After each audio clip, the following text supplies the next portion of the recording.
You are listening to CMH EPC's Mocktail Hour Podcast. We host a Mocktail Hour once a month where we discuss various topics over cocktails. And for those who don't drink alcohol, mocktails. We are inclusive over here. Sip your favorite cocktail with us or try our featured cocktail as we dialogue.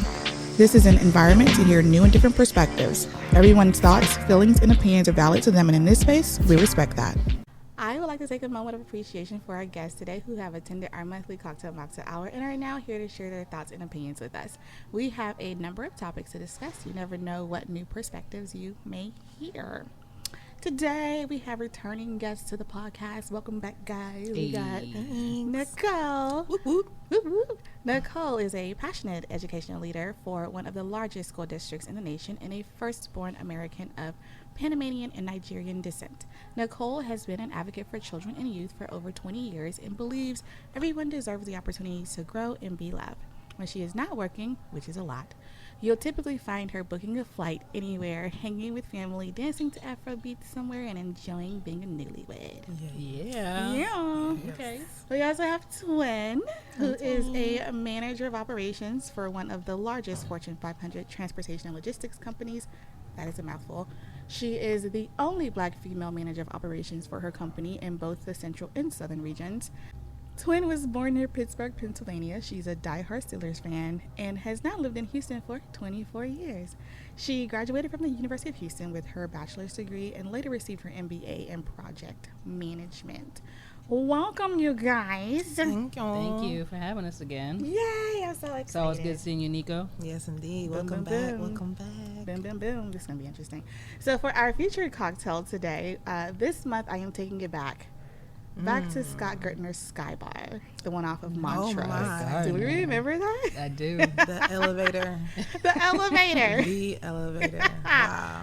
So I used to be there every Friday, okay?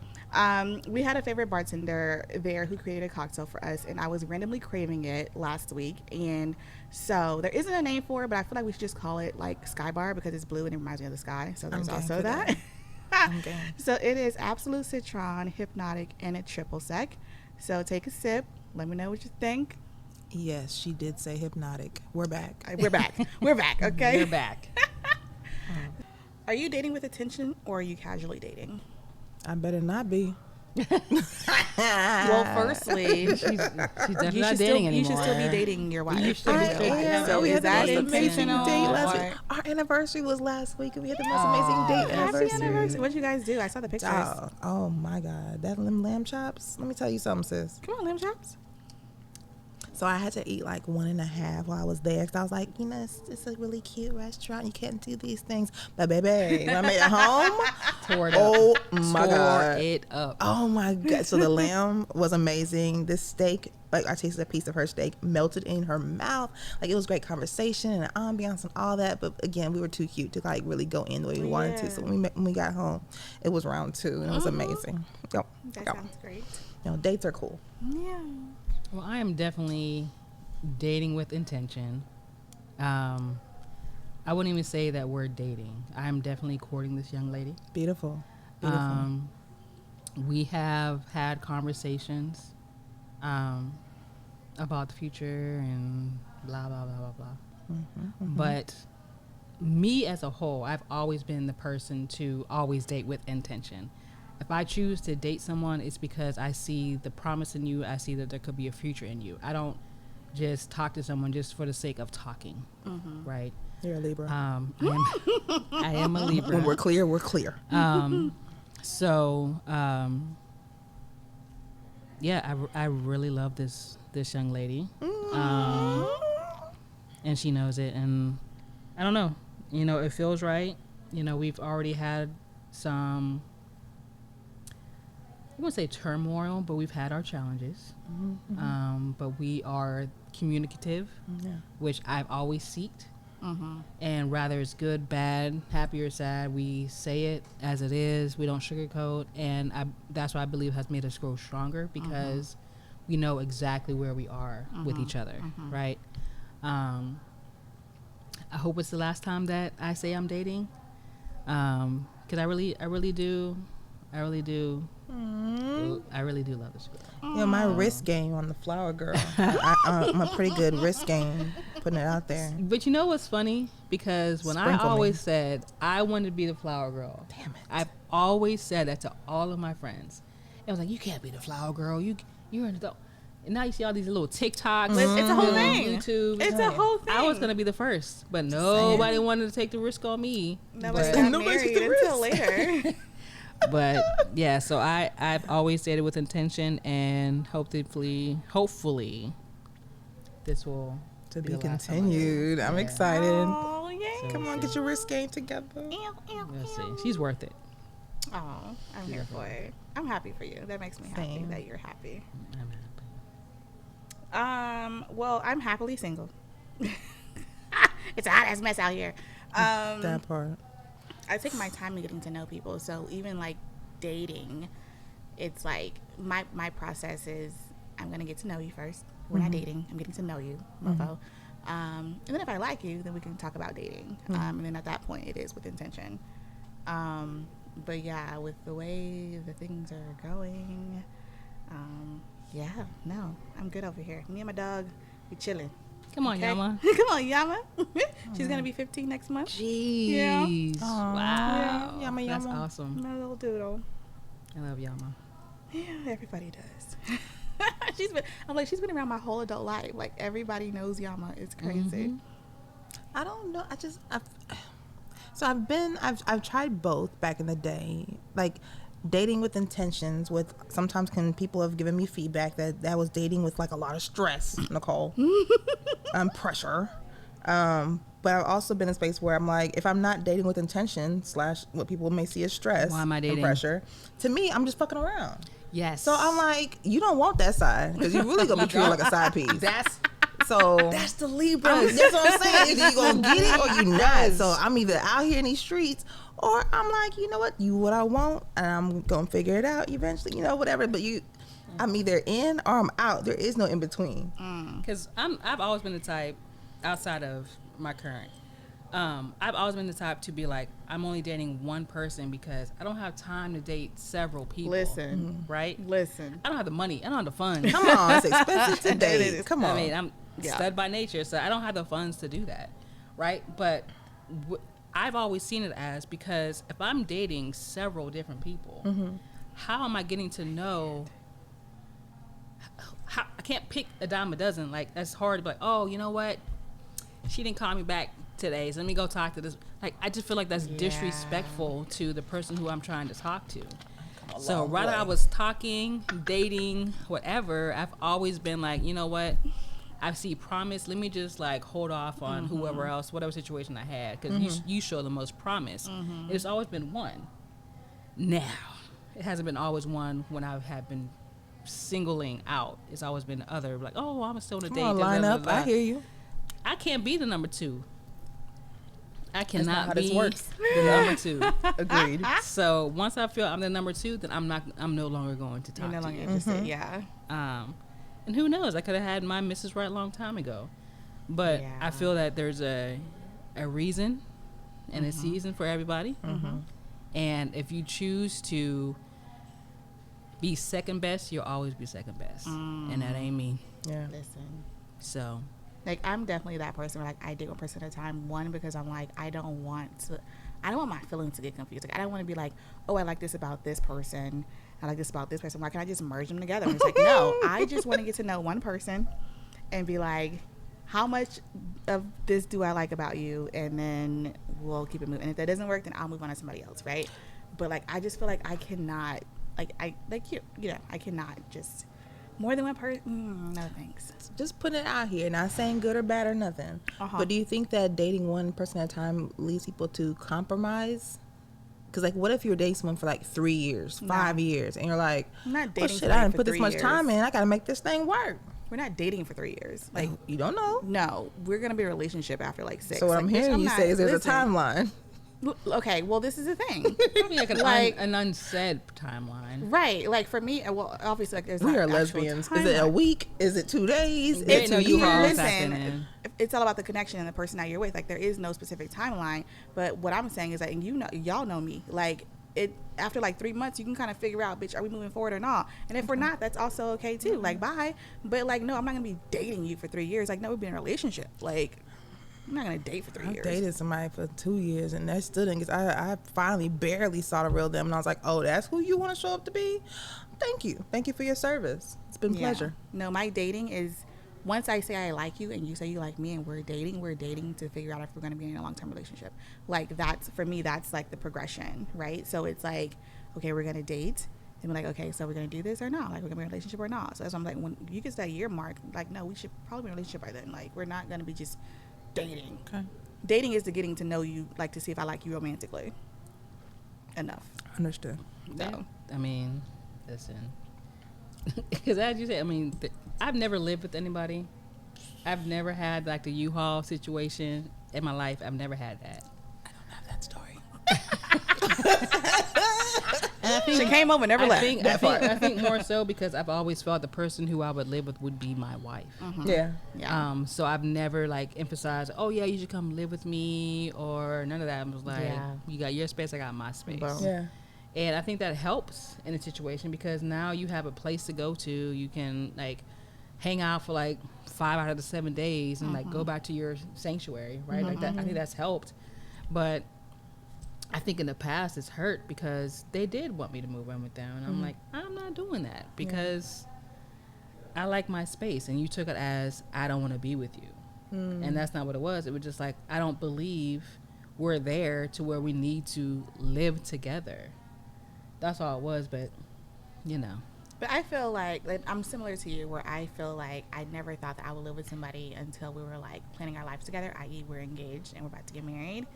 And then my ex was like, at the time that I met her, I was in a transitional phase, and she was like, well, you should stay here while you figure it out. And I was like, I guess it's what your girlfriend's supposed to do for you, so okay, sure. But it was, there was I wouldn't necessarily say power balance, like it was imbalance because of where I was at in my life. But I'd always said that, like, you know, I wouldn't move in with somebody until we're like planning our life together. So we're engaged and we're about to get married and we're gonna start, you know, like that. I've always said that because yes, I love my space. I love my space away from the world, and I need that to get away from people and just be. I'm curious because what I heard both of you guys say is that your previous people wanted to move in with them. Would your story have changed if they were open to, you know, ending their lease or whatever and moving in with you? No. Like, would that have been a thing? Because to me, I think it's important to, before I even say I'm going to get engaged or married, it's important for me to know how you are day to day. I need to know whenever you have a stressful day, do you bring that home and take it out on me? Do you do you stay gone for hours at a time or days at a time, and that's considered normal for you? Like, I want to see what the good and bad is going to look like, or a sample of, prior to, because when I commit, I'm in there, and I don't get to find out some kind of random secret that was pretty obvious, but I just didn't have an opportunity to see it early on and say, oh, nope, I'm out, divorce. No. Like, truly give it time to, I'm just saying, like, truly give it time to get to know this person, because again, like I said at the beginning, they're not perfect. So I don't want to see you all done up and who you present to me every time. I want to see you when, you know, your weave is a little off. I want to see you right before you go to the beauty salon. I want to see you on those days where you're not together perfect, how you want to present yourself to be, so I can say, you know what, I love you and that too.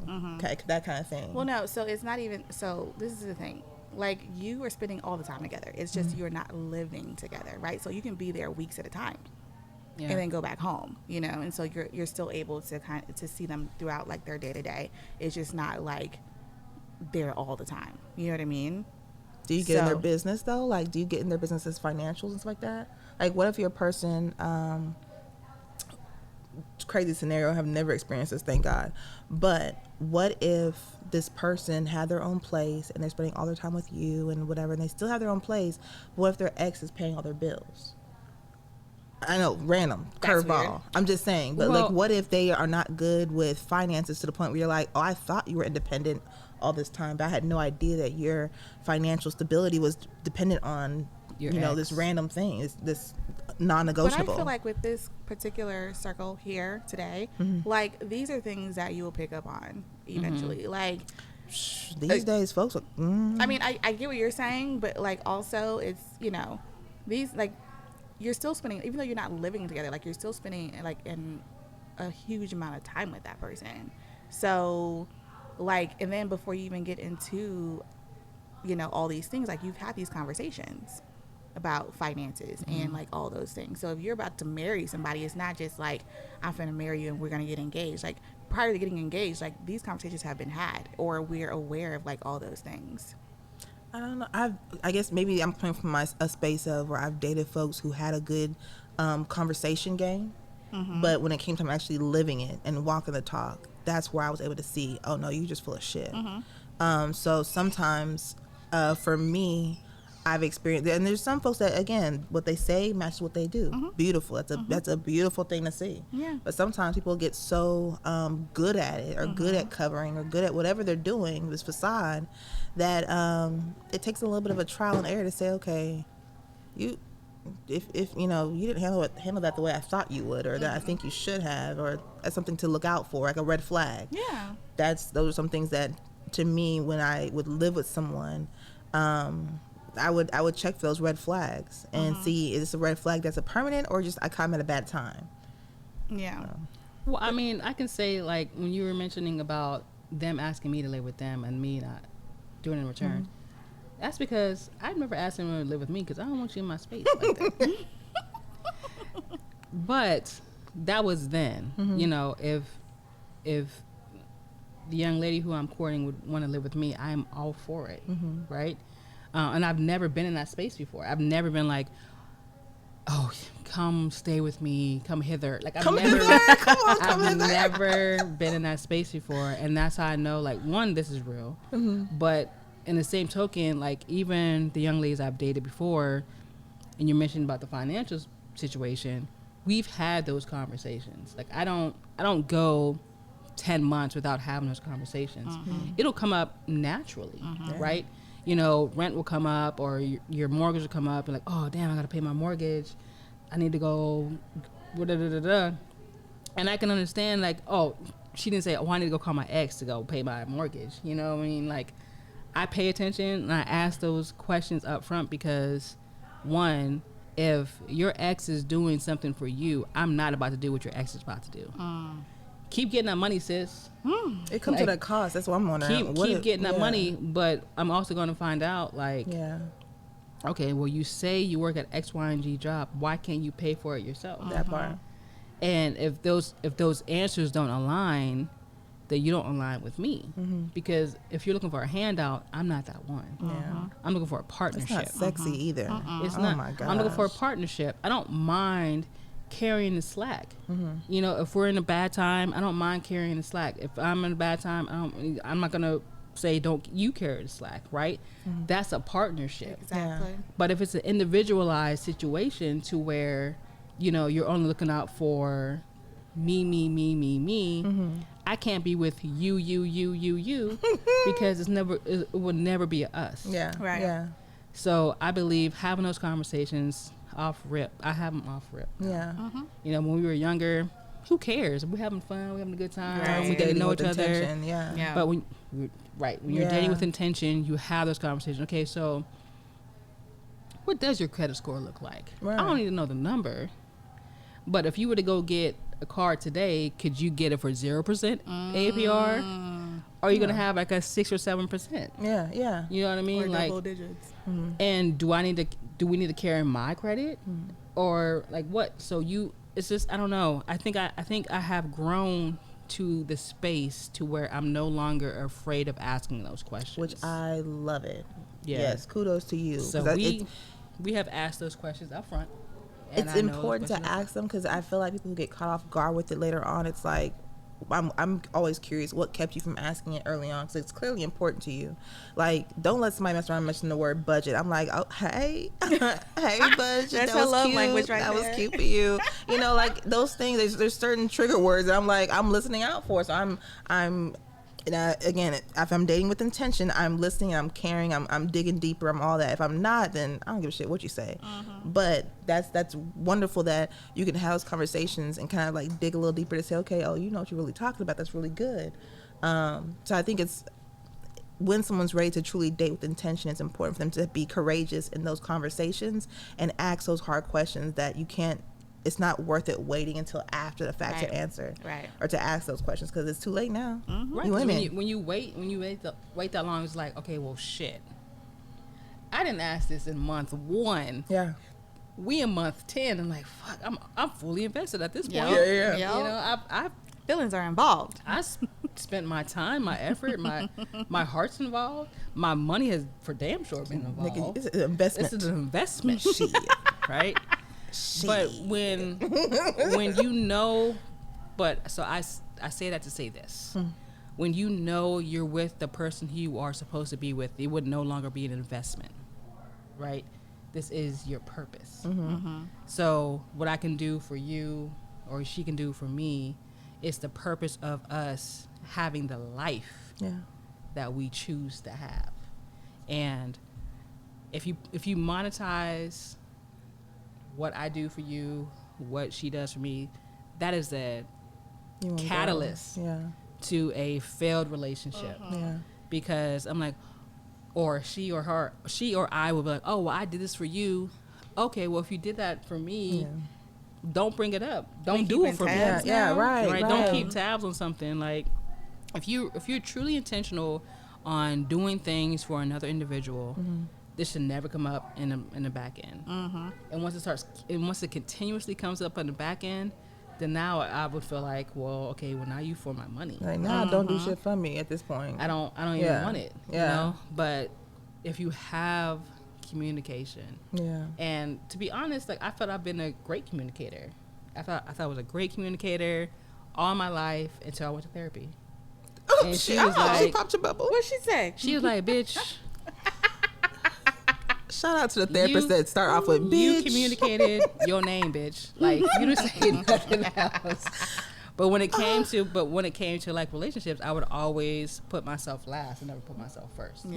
So I would always, rely on what she wanted to do instead of what we wanted to do. So now it's a we thing. If it's not a we thing, then it ain't gonna be a us thing. There you go. So Come on, growth. It's growth, Okay. yo. Like, I'm telling you, I'm going to be an advocate for therapy. I am here for like the rest of my life. And all my friends, even Courtney included, told me I need to go to therapy. And I was like, nah, that's for crazy people. But it's not. It's for you. And if you buy into it and you're receptive, it will work for you. If you're about your personal growth and about personal development, then it is imperative to find a therapist that works for you, for sure. But we should all be striving to grow and be a better version of ourselves. That's right. So, I mean, like I said, therapy is not taboo. It's not. If you don't need a therapist, get a life coach, get a counselor. Like, there are other avenues, right, to talk to somebody outside of your circle or your family to kind of put things into perspective for you. So, have you ever gotten too comfortable in a relationship? What does that mean, comfortable? Whatever your definition of comfortable is. When you're allowing things to slide? I mean, allowing things to slide, or maybe taking things for granted, or maybe like having expectations, or I don't know. Have you ever gotten too comfortable in a relationship? So far, everything I've described, I think it's a balance to it, because I think it's good to have expectations, but not so much that they're far-fetched, right? I don't know. I want to know more. What is comfortable? But you can be comfortable and avoiding situations. Like my ex, well, 2 exes prior to what I'm in now, we avoided those conversations. Like, we were just like almost not having blinders on, but just like, I know I still like you. I know I still under the rug. Sweeping under the rug. That's the best way to put it. Like, you swept under the rug because you don't want to ruffle any feathers, right? And when you don't want to ruffle any feathers, it's always going to come to a head, and it's going to be irreplaceable, or not irreplaceable. It's going to be a situation to where you cannot come back from it. Because what is said is said. Right. What is done. And now that you are finally having the conversation, it's just like, you know what? I don't really need to be in this situation. Yeah. And things fall apart. So I believe that, yes, things can come. What was the question again? Have you ever gotten too comfortable in a relationship? Yes, I believe you do get comfortable in a relationship. I knew where I was going with it. I forgot what that the sky bar premise drink of kicking in. the conversation was. But yes, I have definitely been in comfortable situations to where I should have Gotten uncomfortable. But that's the thing, especially like, you know, again, this is obviously where we are is through like growth and of our life experiences. But like, yeah, I want to have the difficult conversations up front. Like, I want to be able to understand, because that's how you grow, is when you have those conversations, right? It's like, this didn't work out. I didn't like how you did this, or you didn't like how I did that, and we did talk about it and then move forward. Like, that's how you grow, is by having a difficult conversations. But unfortunately, if you're an adult and don't know how to have a conversation with somebody, even though you disagree, then that's also a problem. That is the problem. You don't know how to have conversations. And I would say this, because these new young whippersnappers, Come on, snappers. they don't know how to. I've always had the wherewithal to have a conversation, Yeah. whether I wanted to have it or not. I don't talk much. You do.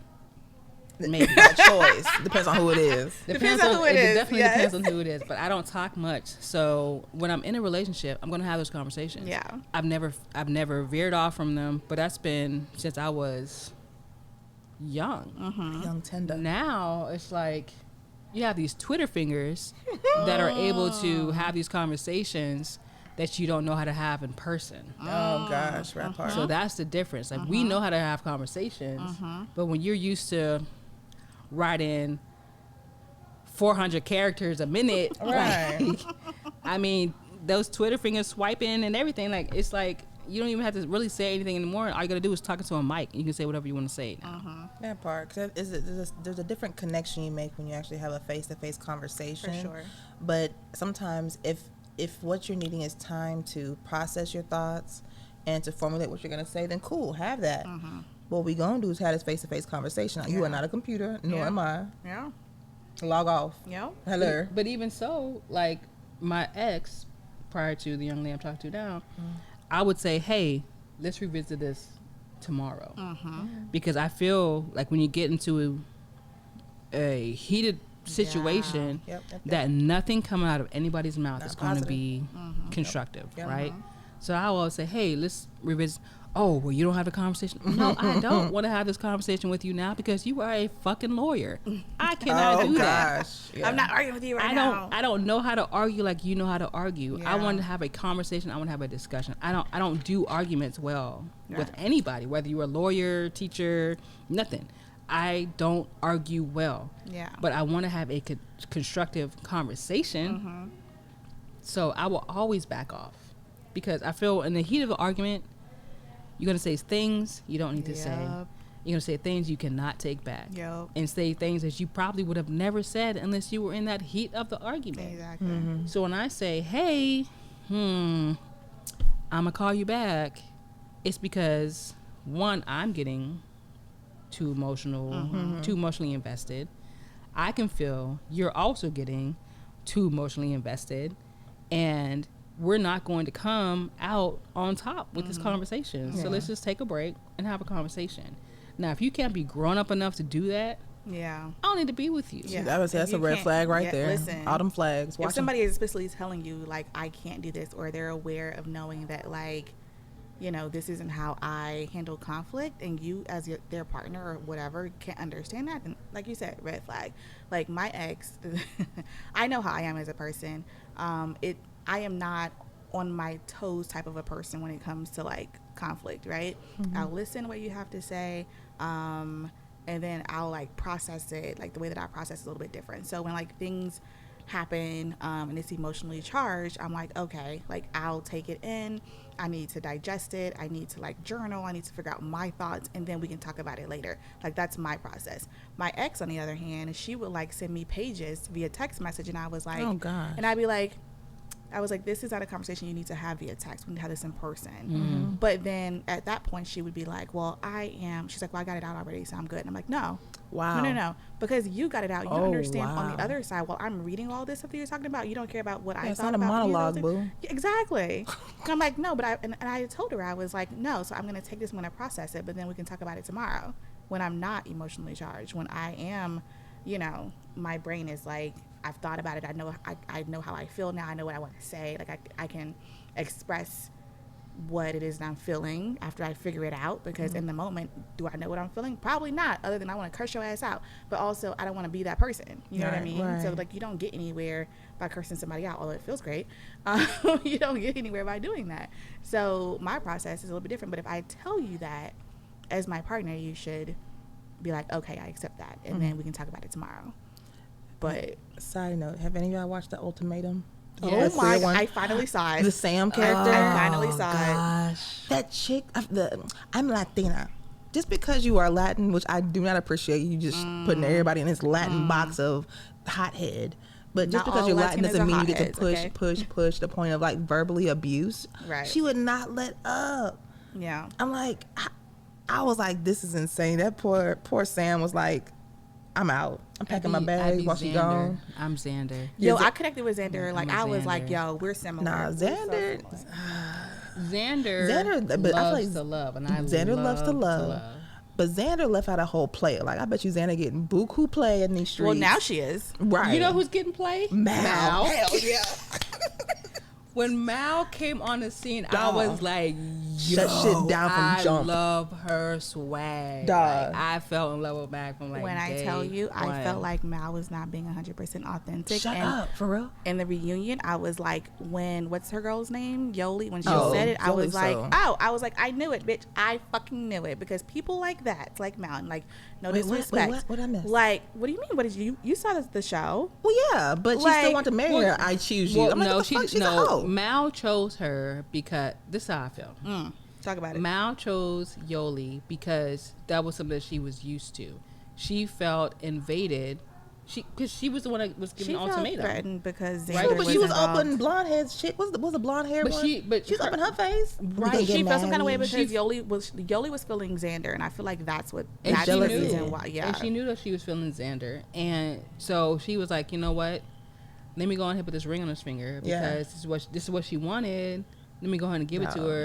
And, but what Yoli didn't realize was she wanted that from the beginning. From jump. All she was trying to do was make sure her finances were just like me. I'm not going to get into a You're situation. not Mal though. No. She wants to make sure that Yoli wasn't gonna be. Oh, I mean, I want to marry you, but I just want. I'm But saying that yes to was whoever prior- acts first. But that was prior to them coming to the show. Speaking of, like just like me, because I want to have kids, right? So I'm gonna make sure our ducks are in a row. Like with my promotion, I'm gonna make sure how I was living prior to my promotion is how I'm gonna be living. Yeah. All this is going towards us having a kid. Yeah. And that's all she was trying to do. And what Yoli couldn't wait for was that. So when she Definitely saw, could not wait. when she saw and She said understood Xander had that- benefits. She said she got insurance. Right. Xander I had was benefits. done. So when she saw that Xander was giving her this play Yeah. and making her feel all lovey-dovey and all this, she was like, well, I can't lose this. Let me put a ring on it. Yeah. Knowing that she wasn't going to have her in the first place. That nigga. But it was She had already She was lost for the her. streets. the reunion was telling for me when Yoli was saying that, like, when the cameras went away, Mal fell back into the person that she was prior to the show. And I was like, I called it and I knew it. Like, she just wasn't showing up. The way that she presented herself on the show is not who she was showing up as in person. Like, But did she fall back because she felt embarrassed? Hell yeah. I Wait, would. what? Or did she fall back because she felt embarrassed? Or because that's who because that wasn't the reason why they didn't get married. The reason why Yoli gave Mal the ultimatum was because she was not fully committing to having a marriage.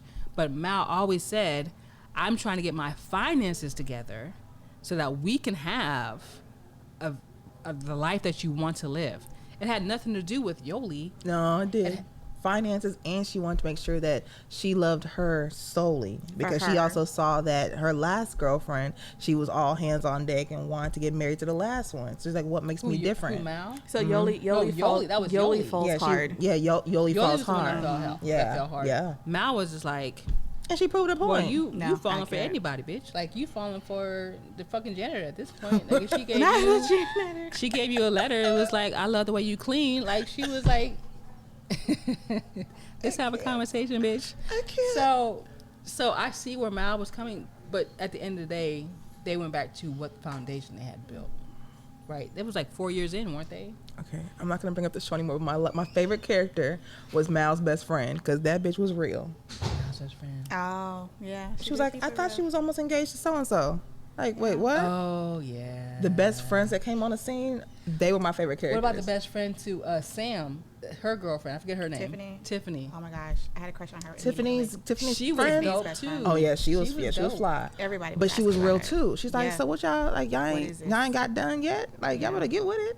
And I just want another season. Like, bring Yes, us back. agreed. Netflix, bring another season. Bring it back. 'Cause back. That was a that's a plug. The crazy thing Bring was it back. because like the young lady I'm courting now, she has all the other ultimatum. We were like talking, we were like, man, they should really have a homosexual. Like they should have like a lesbian one. They heard you. Next they thing it did. came up, Listen. and they did. Okay, but We were stuck Nicole, on so it. last time I saw you, you said that there was two in that show that you thought that I would like. Who were those two? Xander and Mal, hands down.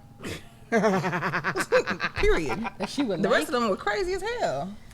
Yeah. I mean, Mal's aesthetics, yes. And then Xander's personality. No, but her for sure. maturity. I love the Mal fact that when is stuff got super dramatic, she addressed mature. it head on. No, when every time Mal had a situation where someone was being messy or petty, she's like, "Let me talk to you for a minute." She addressed what she had to address, and she moved on. I just appreciate the direct maturity and saying like, "Look, we gonna talk about it. Okay, we dead. It's dead in the streets, and let's get back to the grind." Like Approach that shit head on. she had it. Listen, man, I got I all the loved pussy it. right now. Ah! All the pussy right now. And Mal, Listen, Mal in She the be streets. coming up on my TikTok. I be In the like, oh, she streets. got Listen. all the pussy right now. they said what's your relationship? What's your relationship status? It's that She's like, dimple. Xander drinking rolling. water She and got minding that my dimple. business. that part. But Listen. Xander isn't. I don't feel as Xander is as open to having multiples as Mal would probably be. Hell, no. Mal was I definitely ha- willing to be a I have throuple. to say though, I couldn't get with Xander's eyebrows. Like, cause when you draw Remember that the in. eyebrows. Anywho, that's all. Well, I want to thank you guys for giving your time today and sharing your thoughts and opinions on the various topics we discussed. To our listeners, grow your community and take a moment to like, subscribe, and or follow our guests on their respective platforms. If they want to tell you where to follow them, they can. If they don't, they can also do that too. So this is your time, friends. Only kids are following me to the classroom for educational purposes. Come on. There's no following here. Off None the of grid. it. None of You it. can follow me at twin on Instagram. That's it. It's a Come lot on, of Friday W's and reference. N's in there. Figure it out. If you can't find a, you're bad. You're bad. Your detective skills Do are better. not that great. Do better. There are two of us, so watch out. Wait, is she on Instagram? She does. Oh. And if you would like to meet us in person for our Mocktail Hour, we host every last Sunday of the month. You can find details on www.cmhepc.com/register to find out details and to save your seat. And hopefully we'll see you then.